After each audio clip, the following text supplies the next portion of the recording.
Whispers Estate definitely has its own personality, I can tell you that. We think that there's something inside the house or that the house itself is alive.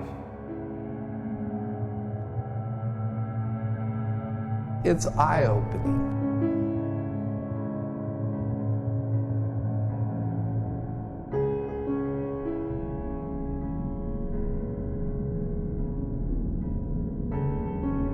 There's not a word to describe that feeling.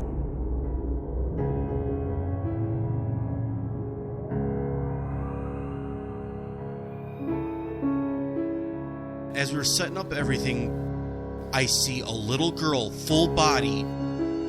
As I looked up, gone.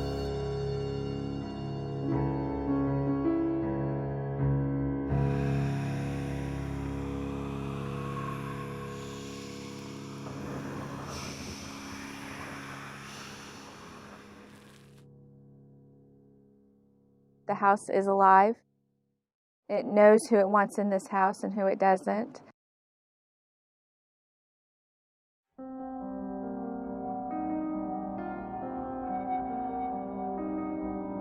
Whispers Estate is the name that was given to the house because of the paranormal activity that guests encountered.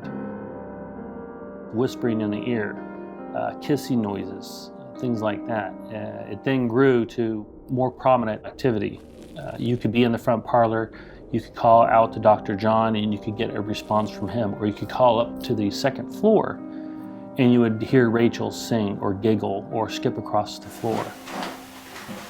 Did you hear it?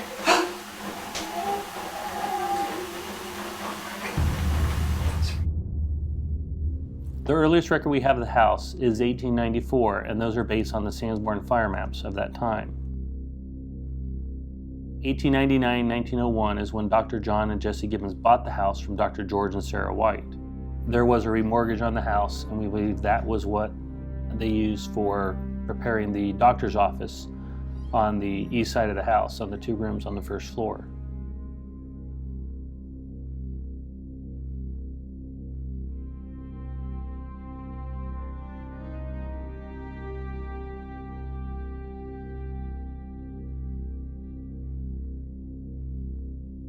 December 15th, 1910 is the first advertisement in the Mitchell commercial newspaper, advertising Dr. John's medical practice. The only photo we have of Dr. John is from a 1916 yearbook from the Mitchell High School, stating that all calls are answered day or night.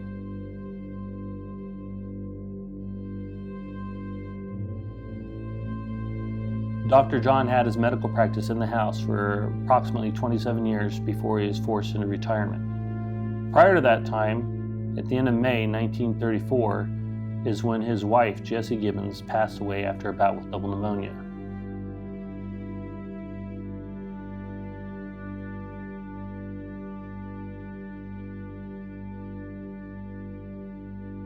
Three years after his wife's passing, there was an insanity inquest initiated against Dr. John, that he was a danger to himself and to others. 4 days after the insanity inquest was initiated, it was concluded stating that Dr. John was not insane, did not need hospitalization. In later years, he became a little bit senile, and I think his license was revoked for a little while, and then he got the license back, and I think his brother at one point had to have him committed. Can you tell us some history of Dr. John? Some of the history of Dr. John that we have suggests that he's a good, benevolent individual, beyond reproach. However, some of those articles were also written by Dr. John himself. So it's kind of a biased viewpoint. There's been a number of secondhand accounts we've heard from people that he was a bad doctor. Some of the people who've lived in the senior home here in town mentioned that he would never mention both Dr. John and his brother, Dr. George, in the same sentence or in the same conversation for that matter. The woman who sold the house to me, she mentioned that she was always told when she was a kid to stay away from the bad doctor's house. So when she had to walk to and from school towards the end of the doctor's medical career here, that she was told to cross the street, pass the house, and then cross back over. just as she would be in front of the house. Why was that? We haven't gotten any concrete details. However, the legend and lore states is that Dr. John, that he was a womanizer, took liberties with female patients, things like that. There's a number of comments in the insanity inquest that he had lost feeling in one of his hands, that he would carry a gun around town, he had threatened to kill people, walking around town in his pajamas. During the insanity inquest, the AMA came in, confiscated all of his medical records, his equipment, and forced him into retirement.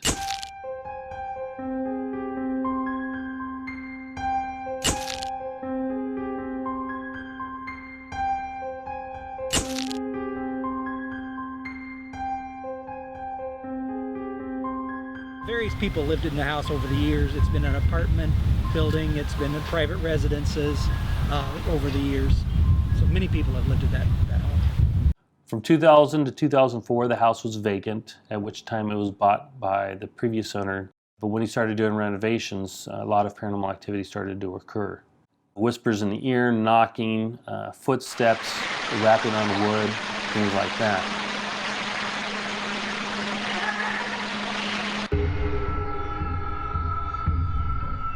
We've had people scratched. We've had candles fly across rooms. We've had beds shake uncontrollably. Doors have slammed open and shut. You can hear children giggle and play, skipping across the floors. Doorknobs have shaken vigorously from 3 to 5 seconds and then stopped.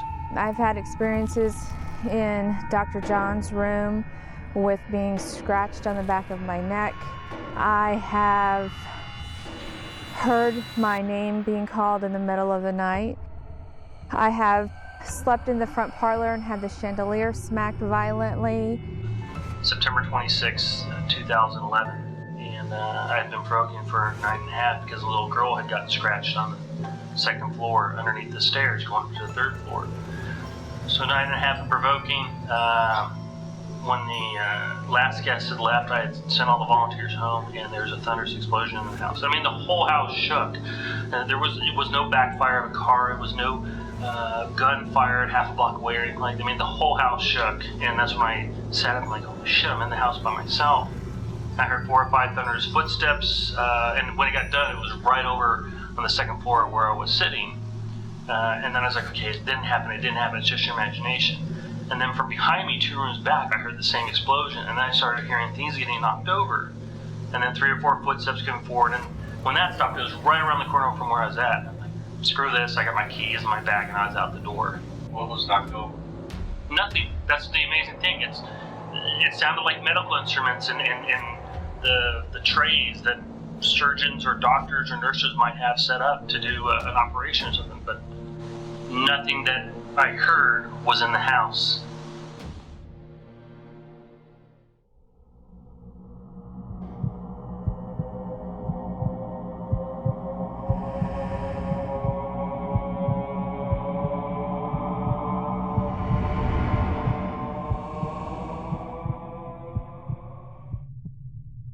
After we decided we were come here, we wound up on the front porch looking in. We were waiting for the other group that was currently in here to leave. As we looked in, we could just see this ominous shadow, very large, waiting inside the dining room. And when we got to the parlor, we heard what sounded like footsteps coming from the basement, one by one, very methodically. All the lights were on, nothing obstructing our view. However, slowly it started to get darker and darker as we're just looking down here, almost as there's a shadow moving towards us. And as it started to come closer to us, all the sound dropped out of the room. As that shadow started moving progressively forward, the energy of the room, it just turned electrifying. All the hair on our arms started standing up. You could just feel this energy pulsating. Slowly, this thing rushed towards us, and we heard, just this giant gust of wind just rushing at us. And at that point, we ran out.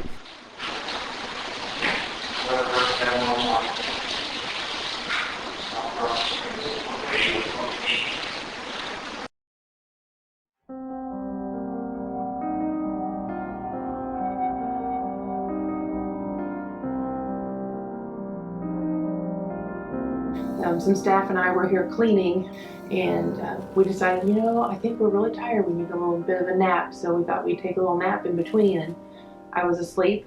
The other staff were over here talking, and I could hear them talking. And in the dream, I could see the blanket that was on top of me, and I felt like I couldn't breathe. All of a sudden, it's like something was pulling the blanket down, and it's almost like I could see, you know, like when you pull a blanket and you can see the weave in the blanket kind of pull apart. It's like I could see that. And then that feeling of pins and needles when your arm falls asleep, when you lay on it funny, it's how I felt all over. And then I was trying to holler out to Gwen and Sondra over here, you know, help me, and I couldn't say anything. And then for some reason it let go, and I thought, okay, I'm good. And then a short time later, it started pulling down again. This time I couldn't catch my breath at all, and I was trying to call out to them again. The next thing I remember was hearing Gwen holler, "Becky, are you okay?" And I jolted awake, and I just remember, you know, gasping for air. And I had mentioned to them, I said, you know, were you guys sitting over here chatting? And they said, no, we were asleep. What woke us up was hearing you, you know, sounding like you were, you know, gasping for air over there. The last time I was at Whispers Estate, there were ominous footsteps walking around. They didn't seem natural. They were really heavy, very awkward. They sounded a bit disconcerting, actually. You could hear disembodied voices, although you weren't exactly sure where they were coming from.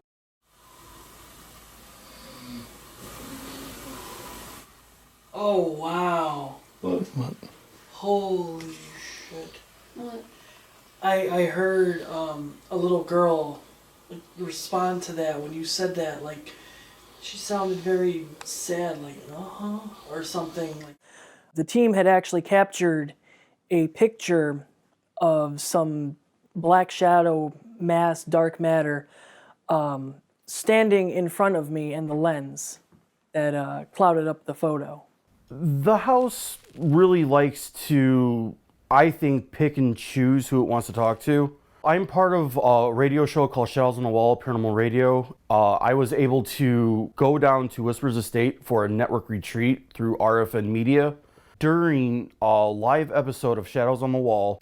Welcome back, Shadow People. We've had something happen.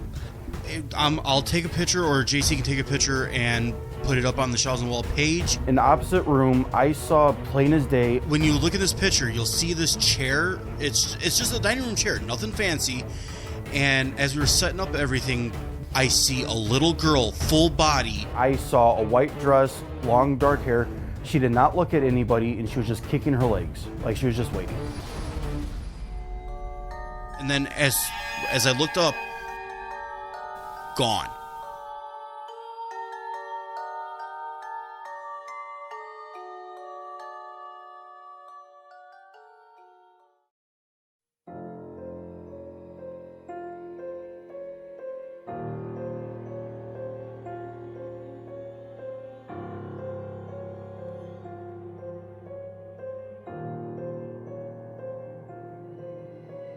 I have actually encountered slithering things, goat face things, scratches, growls, things like that on the second floor. We had a young lady actually come into this closet behind me where it's been reported to see. And she decided she wanted to go in there all by herself. She did not want anybody in there. She didn't want a flashlight. She didn't want nothing.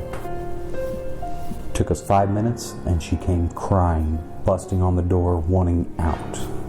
Something had grabbed her from the top of her spine, and she said it felt like 3 fingers, sharp fingers, cold but hot, moving from the base of her spine down to her lower back.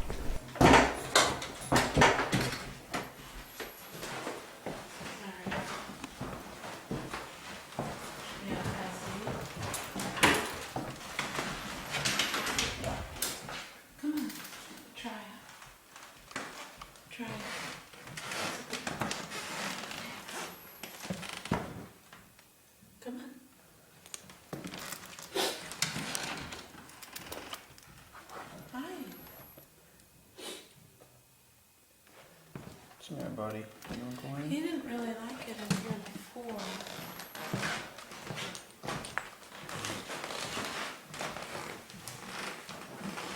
There's a difference between when you're sitting in a room and you hear the heavy footsteps going down the hall and then a pound on the door.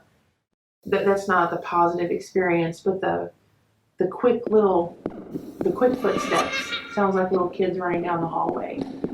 Or, like when a kid will come up and like hug your arm or hug your leg, something like that. I've had a couple of those experiences.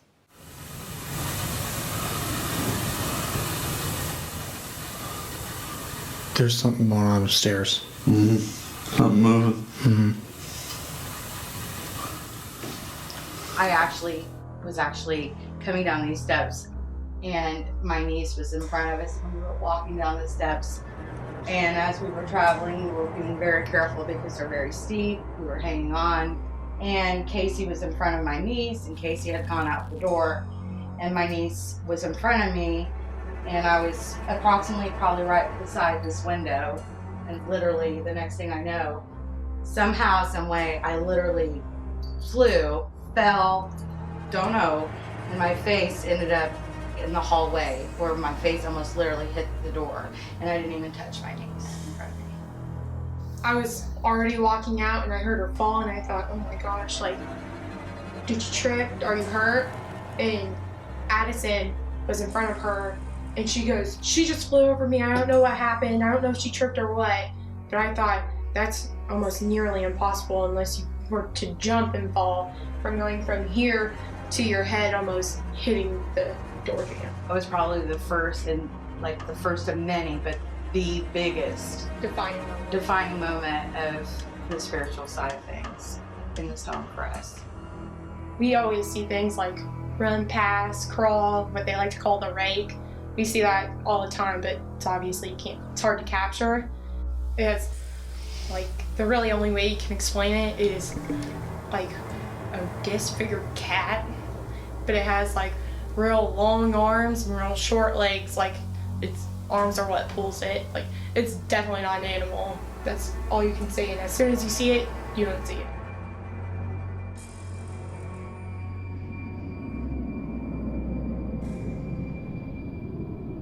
There was 3 of us, and we were doing table tipping in the nursery.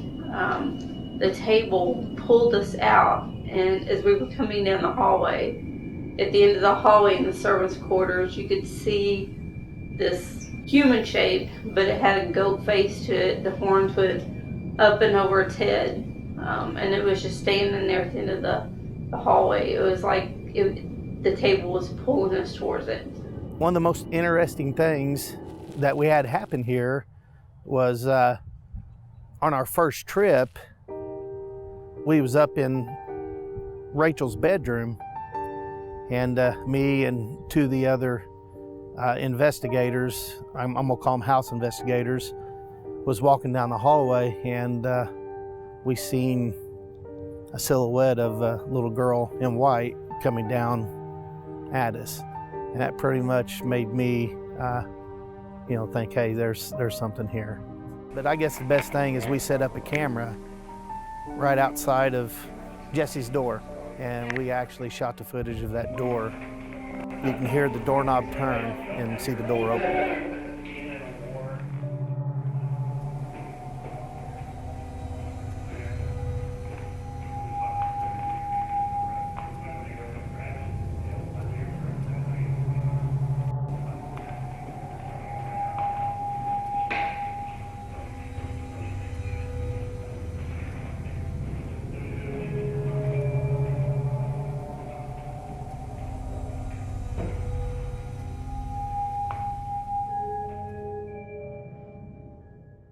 I was here approximately 2 years ago, and they was doing a tour, and we was going up the stairs into the servants' quarters and made our way to Rachel's room, and then to go into the 3rd floor. And as I was walking into the nursery, I heard a ball being hit in Rachel's room, so I turned around. There was a couple people behind me, and I turned around and walked back out the door, and as I did, I looked to the right, and I've seen a full apparition go from the bathroom through the door to the servants' quarters. It actually took my breath. I couldn't talk. I had to wait a few minutes to catch my breath. The table tipping session was very intense. I never really believed in table tipping until this time. I always thought that somehow, some way, somebody's manipulating the table tipping. When we were there were 4 or 5 of us at the table, and we all had our fingers on the table. And as we were, as we had our fingers lightly touching the table, questions were being asked. And suddenly the table started to sway a little bit. And then it started to gain momentum, and it was faster and faster and faster and faster. And as I was holding on to the table, as my fingers were touching the table, I could tell that nobody else at the table was doing any pressure at all on the table to manipulate it. We took video of it, and the video underneath the table shows there's no feet moving it.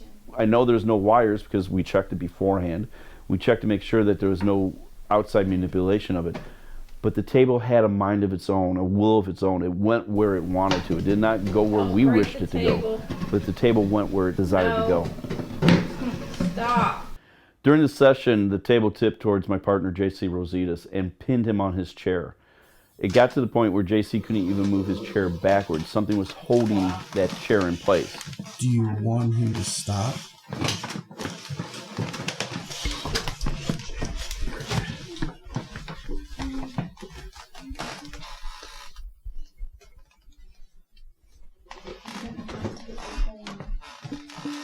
To take us down the hallway, yeah. Can you get out, JC? I'm stuck. Can you back up the table so JC can get up? Afterwards, he said he thought it might be the lip of some wainscoting on the ground that might be holding him back. But we went over there to look at it, and there was nothing. The chair should have been able to move. It should have been able to slide, but JC was not able to make it slide at all.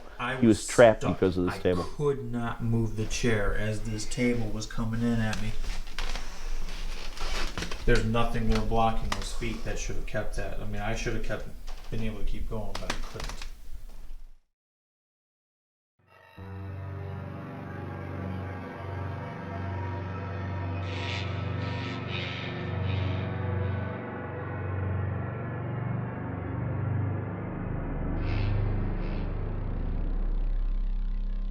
This room is reportedly the heart of the house. The same 2 psychics that we had that mentioned things about Rachel's room and her passing, they said that this room is the heart of the house, that the room reeks of death and rebirth.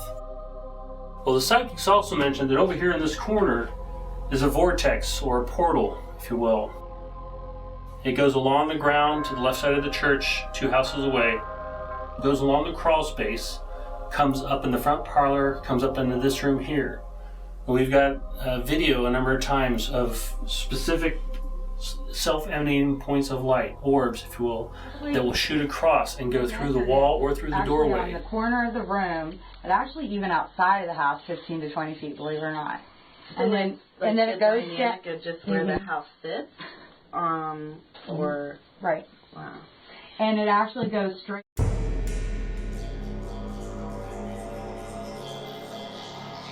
We was going up to the 3rd floor, and I think there was 8 or 9 of us, and this was about 3 o'clock in the morning. I could tell something was going to go on, and it was a growl, and we got pushed. There was a presence in there, and I'm gonna say like the walls was heaving. Get the hell out of the house, and we left. We come out here, and the lady we had a dead battery in one of the car, and one of the lady's tires was flat. But the house investigators, they got the hell out with us. And that one guy said he's never coming back. Doors were slamming upstairs, and you had, it just sounded like people marching.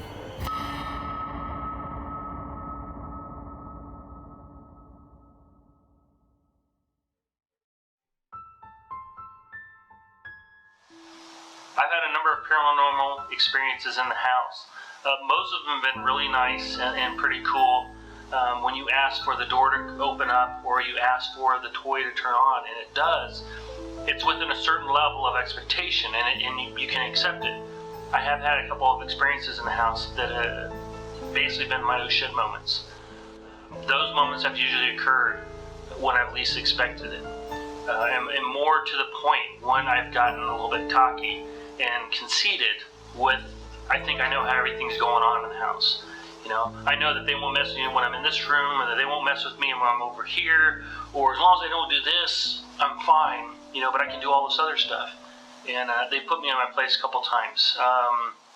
The first time I got cocky with going down a set of stairs that a number of people have reported being pushed on. Now, luckily, nobody has been hurt up until this night, and this was the night of July 23rd, 2010. It was about 3:15 in the morning, the next morning, so it was July 24th.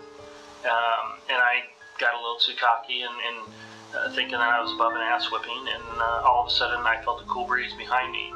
And this is in an attic that has basically no ventilation to the point where the windows up there are sealed. There's no cool breeze. I mean, it's in the middle of summer. So I felt a cool breeze. Next thing I know, I was flying down the stairs. I got 8 stitches over my right eyebrow. The doctor said that I was lucky I didn't crush my eye socket and that I didn't lose consciousness.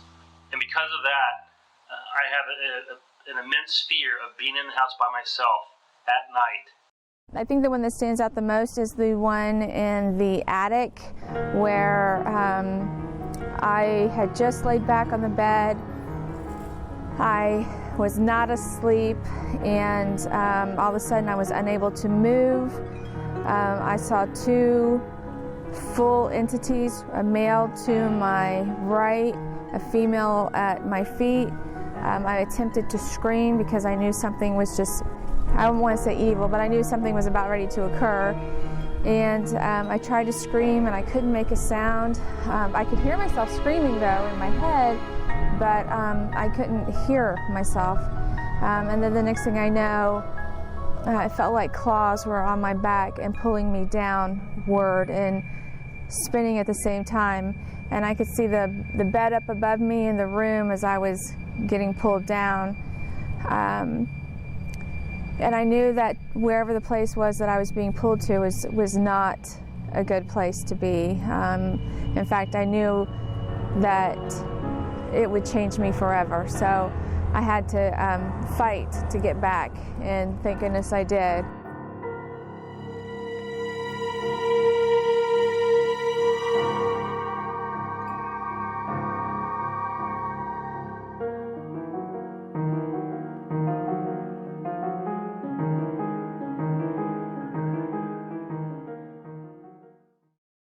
So we came over to the house and we helped clean out the basement. When we came through, our group met here. There was probably a group of 6 or 7 of us. I can't quite remember. It's been a few years ago. Well, we came up to the 2nd floor. We were actually around Rachel's room and Jesse's room. And we heard a man talking downstairs. Everyone in our group was here with us. So what we ended up doing was going downstairs to see if somebody else had come to join us. As we went downstairs, there was no one to be found. But we did start hearing a voice from the 2nd floor where we had just been. As we came upstairs, once again, there was nobody there. So as we started walking through the 2nd floor, just making sure no one was hiding, we heard a voice upstairs in the attic. And there's only one entrance and exit out of the attic. So we figured we have this person. We'll see who it is. We get up there, nobody's there. When I heard and then saw the bed, because everybody clicked on their flashlights and the bed just came up and slammed down, it just, I don't know if it felt like I had an outer body experience or what, but it like felt like it took over or whatever, and I just started shaking and screaming and crying, cussing, and I just had to get out of that room. Are there good versions of what you are as an entity? Holy My feelings was immediately scared. And what scared me more was the bed coming down, levitating, and just, it was unbelievable. And after that happened, I seen a small shadow of something that was like running through the hallways, or running out of the room. Well, I've heard voices, and in that room you can tell it was bad entity. When I was on the 3rd floor, it was scary, a scary, weird feeling I had, and in the room, it was like something was in there with us. When my son was asking it, are there multiple people here? Are there multiple entities? Something took their hand and cupped my shoulder and ran it down my back. But I think it was, with the question that was asked and what had happened, it seemed like it was telling us that there were multiple things there, because that one touched me at the same time something happened to my son, and that was when the bed went at him.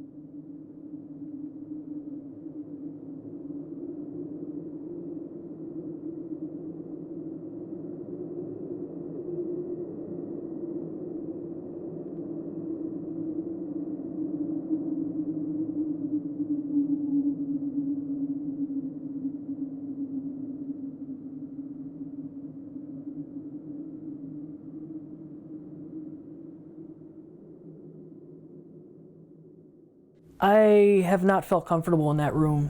There's a lot of experiences that happen in that room with everybody. But in terms of locations in the house, that is probably the only place where I don't feel at ease. You slowly become desensitized to certain things while working in this field for a long time. And I myself have become desensitized to a lot, but nothing changes the fact that when you go into that attic loft area, no preparation or experience could properly prepare you, and nothing could desensitize you from that. It showed itself to me from an action on the 3rd floor attic. I was up there with 3 other team members from Heartland Hauntings. We were just sitting in the room, and I was leaving because I was getting warm. It was 90 degrees in there with no circulation. So I was like, all right, I'm about to leave. I get violently hit in the center of my chest. It hurt really bad. I can still, to this day, remember how that felt, and it really did scare me.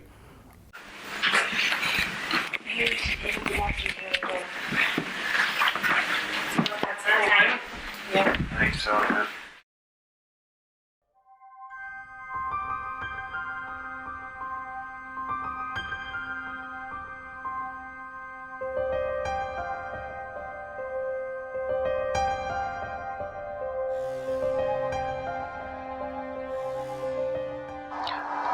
Well, the story with Rachel, there's actually 2 stories. The first story that I heard was that Rachel was in the front stairs parlor. She had the pocket door shut, and she was sneaking a peek at Christmas gifts on or around Christmas Day 1912.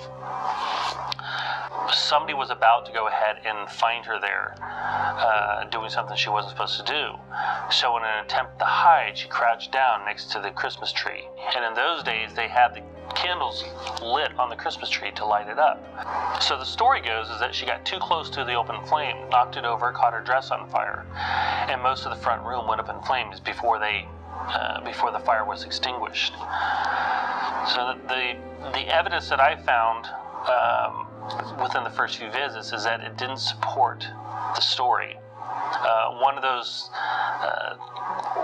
One of the pieces of evidence that didn't seem to fit the story was that the pocket door was only burned on the edge, which suggests that the pocket door was open during the fire and not closed as I was originally told.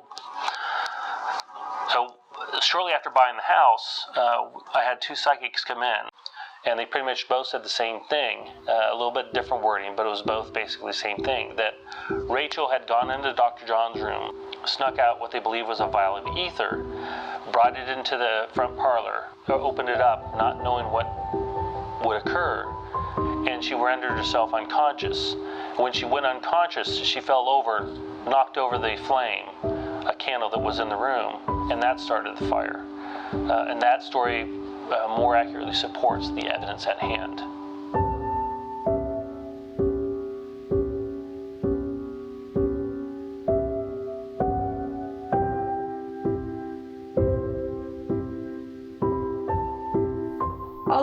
that's around me on Rachel's bed and stuff have been donated to Rachel.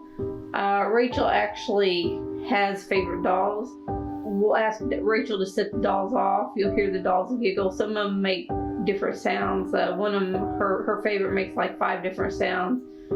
Rachel's very close to my heart. I'll ask her questions. She sets the dolls off. I'll come up. I'll tell her good night. Where you've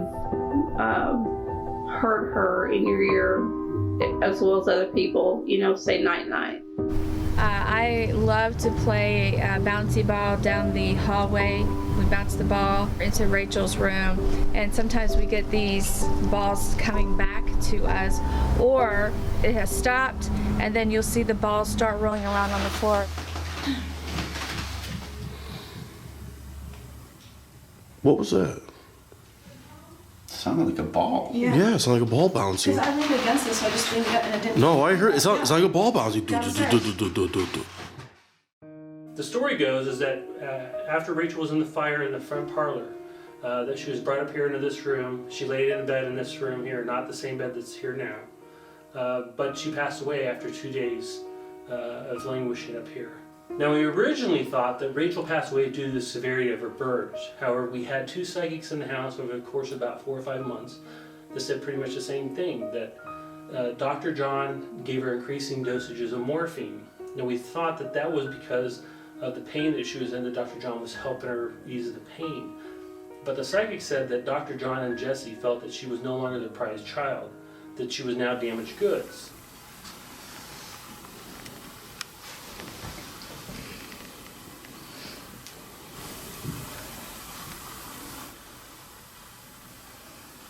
No one hear that knock?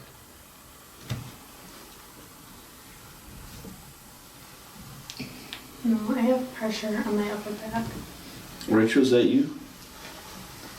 We've had some people in this room in an investigation that can actually see movement on the bed as if a hand is pushing back and forth on the mattress. We've also had times where people have said they've seen something as if somebody or something is sitting down on the bed. Some of the other things that happen in this room, the beach balls get knocked off. Now normally getting knocked off would be just rolling over due to physics not being balanced. But there's been times where the beach balls have been knocked off, leaning 3 or 4 feet away. There's a doll over in the dresser in a case. A woman by the name of Nancy brought the doll here in, I believe, mid-2006. It wasn't brand new, but it wasn't burnt. It was still in fairly good condition. She brought it up, she placed it on the bed. They went downstairs. They tried to communicate with Rachel throughout the night. Nothing would happen. They couldn't get any communication, no sounds, nothing. She decided to leave the house about 3 a.m.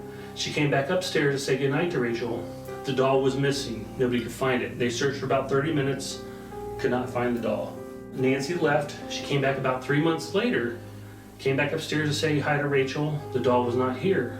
The owner at the time, he confirmed this as well, and he said that they had not seen the doll for 3 months. They were downstairs during an investigation trying to get some results, some activity. They started hearing some commotion upstairs, and Nancy asked Rachel about the doll she had left her on the last visit. A few moments later, that doll was thrown down the stairs. It wasn't hot to the touch or anything like that, but it did smell freshly burned. For me, a lot of the experiences that I've had in this house have been generally, I wouldn't say negative, but I wouldn't necessarily say positive either. Almost a nice blend of it. I've seen individuals scratched, people pushed, people not becoming themselves. However, I've seen the good interactions with Rachel. Rachel's a prime example. That's one of the safest rooms I feel we have in the house. Everything is very nice. Typically when Rachel interacts with us, it's a very calming nature, almost as a little girl's playing with you. When I give my tours, I always say when Rachel likes to play with her giggle doll, there's nothing cuter than a baby giggling. But when it's 3 in the morning and you're the only person in the house, it's the most terrifying thing in the world. My daughter stayed with us. She had fallen asleep in Rachel's room near the foot of the bed, and all the dolls are up towards the pillows. And she said she had woken up several times throughout the night, and it probably happened about 3 times. She'd wake up and there was a certain pink doll that when she woke up, the doll had been moved up next to her. And she said she'd wake up and kind of put it up there, and then she'd wake up again and the doll would be right next to her. She was a little mixed on whether that was good or not, because it was interesting that, you know, Rachel was playing with her, but it was a little creepy that the doll was moving.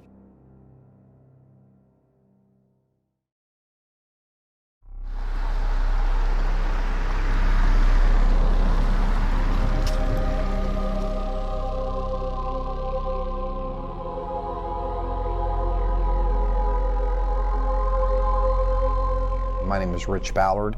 I'm a psychology instructor. I've been teaching psychology for 20 years now at both the high school and college level, and developed an interest in parapsychology through my studies as a psychology instructor.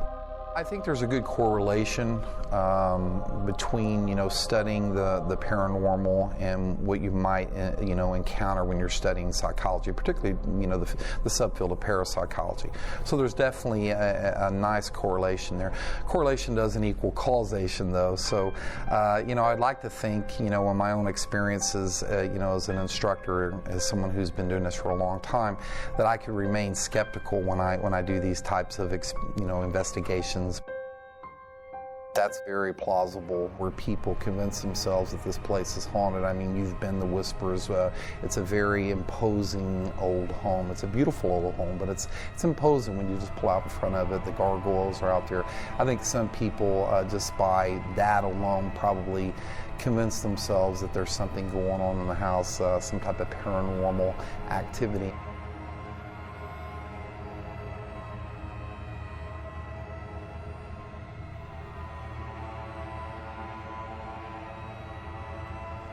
It's eye-opening, and you know, as most people are when they're presented with things that seem to be very hard to explain at first, you know, you start questioning yourself. Was I tired? Was I open to suggestion? Is the house rigged with sound effects, or, you know, is it all a big scam where they got speakers hidden in the walls or the floors? I mean, you know, all those things. You know, once again, I'm trying to approach this, you know, in an empirical way. So, is this what we're dealing with? So that's my natural inclination, to always go in that direction. But, you know, continually things have happened there. Like I said, I visited the house 5 times. Things continue to happen with different groups of people, whether it's close friends or other people who are adults that are just curious and want to investigate on their own, or whether I even take students. Like I said earlier, with the students, we seem to always stir things up in the house. The more you visit Whispers, I think the harder it becomes to remain that eternal skeptic, if you will. One of the things people ask all the time is, why are ghosts with us? And how come some people are ghosts and some people are not? And I think that is as complicated a question as humanity is complicated. I think we are all how we are, and we all have different belief systems and different personalities. And I think that those belief systems and personalities last beyond our physical life. I don't think anything changes when we die, except that we lose our physical body. And we find a lot of these people still hanging around after death. And I think that's because their beliefs carry through, and they're maybe afraid to go on and see what's waiting for them. One of the things that I have found many times doing investigations of private houses is where a child has passed away or a baby has passed away, and they're still experiencing that child or that infant in the house, hearing the cry or hearing their voice or seeing them, even visitors to the house seeing a child in the house. When you think children and infants, this is all they know. This is their whole universe. They don't even know about religion or the afterlife or anything like this. So this is a very small world that they live in. And I think a lot of times it's up to us to help them move on to the next place, because they don't have the experience to even be aware of that. I think it's extremely possible for us to see things that have happened and experience things that have happened many, many years after the fact. And I think that our ability to do that, I think, depends on the strength of the emotion that the person who suffered and died went through. And I think it also has a lot to do with the sudden nature of a lot of these deaths. You alright? Okay, that's down. Glenn, you alright? Whoa, hey. Let's get a light on. No.